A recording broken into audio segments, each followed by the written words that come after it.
नमस्कार, आप सभी का स्वागत है। आप देख रहे हैं न्यूज 24 और मैं हूं आपके साथ अंजलि आनंद। बुलेटिन की शुरुआत करते हैं इस वक्त के अहम खबर के साथ। 24 घंटे से इजराइल पर जारी है हमास का हमला। इजराइल पर हमास का आतंकी हमला जारी है। राजधानी तेल अवीव पर लगातार हो रहे रॉकेट अटैक। रॉकेट हमले में अब तक 300 से ज्यादा लोगों की मौत हो गई। करीब 1500 लोग घायल बताए जा रहे हैं। इजराइल का ऑपरेशन स्वॉर्ड के जरिए पलटवार किया गया। गाजा पट्टी में हमास ठिकानों पर भारी बमबारी की गई। इजराइल पीएम ने साफ तौर पर कहा है कि हम पर हमला कर हमास ने खुद के लिए कब्र खोदी है। वहीं हमारे साथ deputy editor Sanjeev Trivedi live जुड़ चुके हैं। संजीव जी, सबसे बड़ी बात यह है 24 घंटे से ज्यादा का वक्त बीत गया, हमले जारी हैं। सबसे पहले अपडेट बताएं, लेकिन क्या इशारा कर रहा है? क्योंकि इजराइल ने साफ चेतावनी दे दी है कि अब ये खत्म होगा और हम ये जंग जीतेंगे। तो क्या ये जंग की शुरुआत समझा जाए संजीव जी? देखिए, इस वक्त जो गाजा पट्टी है, खासतौर पर वहां जो कि इजरायली हमलों का केंद्र है, इस वक्त वहां सुबह के करीब 5 बज रहे हैं और लगातार हमले रात भर होते रहे हैं।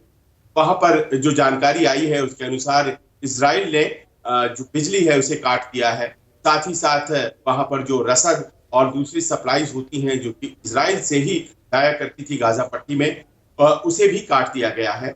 और इस वक्त सबसे बड़ी चिंता इजराइल की ये है कि वो अपने हॉस्टेजेस को, जो बंधक बना लिए गए हैं, उनके सोल्जर्स, उनके सैनिक और कुछ परिवारों को, उन्हें कैसे बचाता है।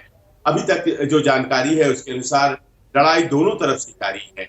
जहां एक तरफ इजरायली अपने आप को रीग्रुप करके इस वक्त लगातार हमले कर रहा है गाजा पट्टी पर, वहीं दूसरी तरफ हमास ने अपने रॉकेट्स दागने नहीं छोड़े हैं।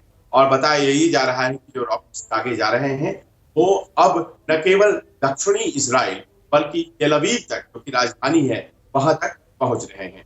इस एक घटना ने ऐसा लग रहा है कि दुनिया को बांट दिया है, क्योंकि बहुत से वेस्ट एशिया यानी कि पश्चिम एशिया के देशों में हमास की इस कार्रवाई को जश्न के तौर पर मनाया जा रहा है।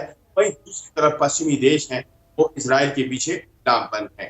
सबसे बड़ी बात जो कही जा रही है ये कि इतनी बड़ी ये इंटेलिजेंस फेलियर कैसे हो गई, कैसे ऐसा हो गया कि हमास ने इतना बड़ा ऑपरेशन प्लान किया था और किसी को जानकारी नहीं थी। इजराइल की जो खुफिया एजेंसी मोसाद है उसके बारे में कहा जाता है कि वो दुनिया की सर्वश्रेष्ठ खुफिया एजेंसीज में जानी जाती हैं। तो आखिर ऐसा कैसे हुआ? और खासतौर पर अमेरिका, जो कि इजराइल के हर मामले में अपनी दखल रखता है, आखिर उसे भी कैसे पता नहीं चला है।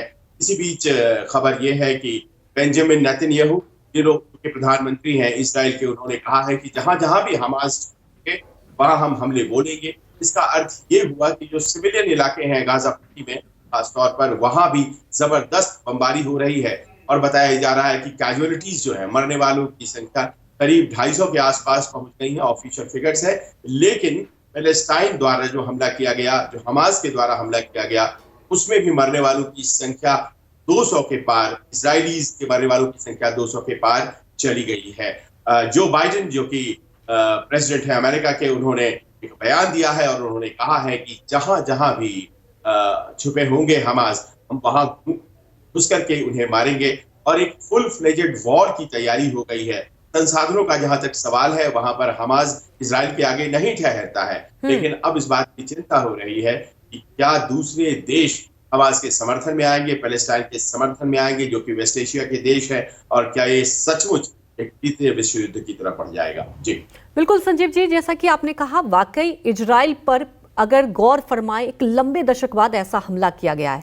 आखिर इतनी बड़ी कैसे ये हमले की जानकारी नहीं मिल पाई, इस पर तो बाद में देखिए आकलन किया जाएगा। लेकिन जैसा कि आप भी कह रहे हैं कि देखिए दुनिया 2 हिस्सों में बटा है, तो क्या आने वाले वक्त के लिए कहा जा सकता है कि जो विश्व युद्ध की बात की जाती है, तीसरे विश्व युद्ध की तरफ एक कह सकते हैं दस्तक पर दुनिया खड़ी है? और आने वाले वक्त के लिए इजराइल का क्या ऐसा ठोस कदम होगा? क्योंकि आप देख रहे हैं जवाबी कार्रवाई लगातार की जा रही है।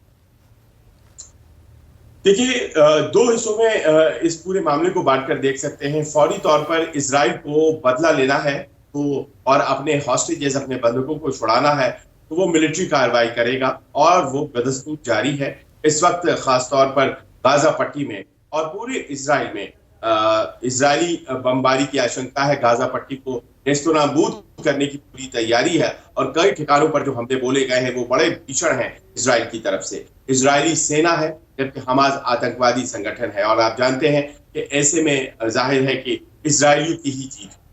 लेकिन जो लॉन्ग टर्म पर्सपेक्टिव है उसके अनुसार आखिर शांति कैसे लौटेगा।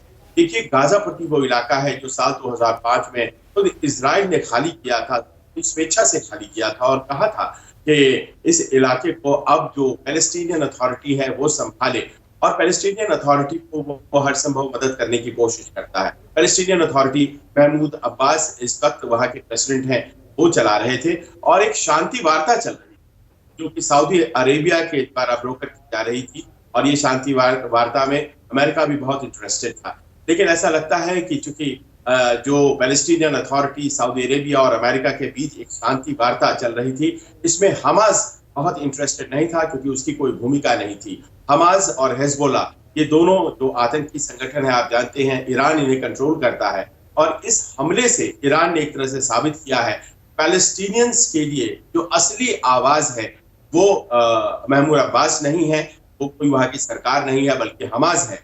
और ऐसे में जाहिर है कि आने वाले दिनों में बहुत शांति हो पाएगी इस इलाके में, जबकि ईरान दखल जो वो जबरदस्त तरीके से लेबनान, सीरिया और खासतौर पर पैलेस्टाइन में है, ऐसा लगता नहीं है कि शांति हो पाएगी। तो लॉन्ग टर्म पर्सपेक्टिव के लिए युद्ध कैसे रुके, कैसे इस पूरे मामले पर काबू हुआ जाए, अमेरिका के लिए और इजराइल के लिए ये बहुत बड़ी चुनौती है। फौरी तौर पर वो जीत जाएंगे लेकिन शांति हो पाएगी ऐसा लगता नहीं। बिल्कुल संजीव जी, देखिए अभी जो दुनिया अलग अलग हिस्सों में बटी हुई है, हालांकि भारत हमेशा से आप देखते हैं आतंकियों के खिलाफ और इजराइल के साथ समर्थन की बात भी कही है, तो लेकिन आने वाले वक्त के लिए क्या भारत का रुख होगा, क्या स्ट्रेटजी होगी? क्योंकि अमेरिका की बात की जाए तो अमेरिका ने देखिए पहले ऐलान कर दिया कि ये आतंकी हमला हुआ है और इजराइल ने भी साफ तौर पर कहा कि हम जंग में हैं और ये जंग जीतेंगे। देखिए, भारत की सदा से नीति ये रही है कि वो किसी एक पक्ष के साथ नहीं है, वो अगर किसी के साथ है तो वो शांति के साथ है। और जो भारत का एटीट्यूड, जो भारत का अप्रोच रहा है यूक्रेन रशिया वॉर को लेकर के, वो अप्रोच हमेशा से फिलिस्तीनी इजरायली संघर्ष में भी रहा है। भारत आज की तारीख में किसी भी एक पक्ष के साथ नहीं है। हालांकि प्रधानमंत्री ने कल जब ट्वीट किया तो उन्होंने कहा था कि संकट की घड़ी में वो इजराइल के साथ हैं, लेकिन वो दरअसल इस बात को लेकर था कि वहां पर आतंकी हमला हुआ है और इस कारण से इजराइल के हम साथ हैं, ऐसा उन्होंने कहा था। लेकिन आने वाले दिनों में आर्थिक दुश्वारियां आ सकती हैं। पश्चिम एशिया आप जानते हैं कि वहां दुनिया को तेल की सप्लाई होती है और ऐसे में देखना होगा कि भारत पर किस तरह का आर्थिक असर पड़ता है। बिल्कुल, और भारत देखिए कभी भी युद्ध के पक्ष में नहीं रहता, जैसा कि आपने जिक्र किया कि हमेशा भारत का यही रहता है कि शांति। अब देखने वाली बात है कि आने वाले वक्त के लिए ये जो युद्ध होगा किस दिशा में जाएगा। हमारे साथ जुड़ने के लिए आपका शुक्रिया।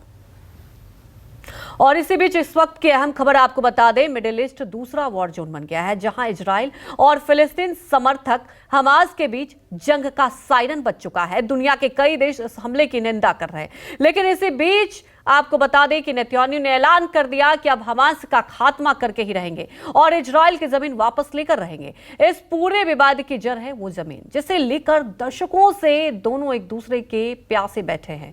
आखिर इस विवाद की वजह क्या है और क्या अब मिडिल ईस्ट में होने जा रही है महाजंग? देखिए हमारी इस एक्सक्लूसिव रिपोर्ट में।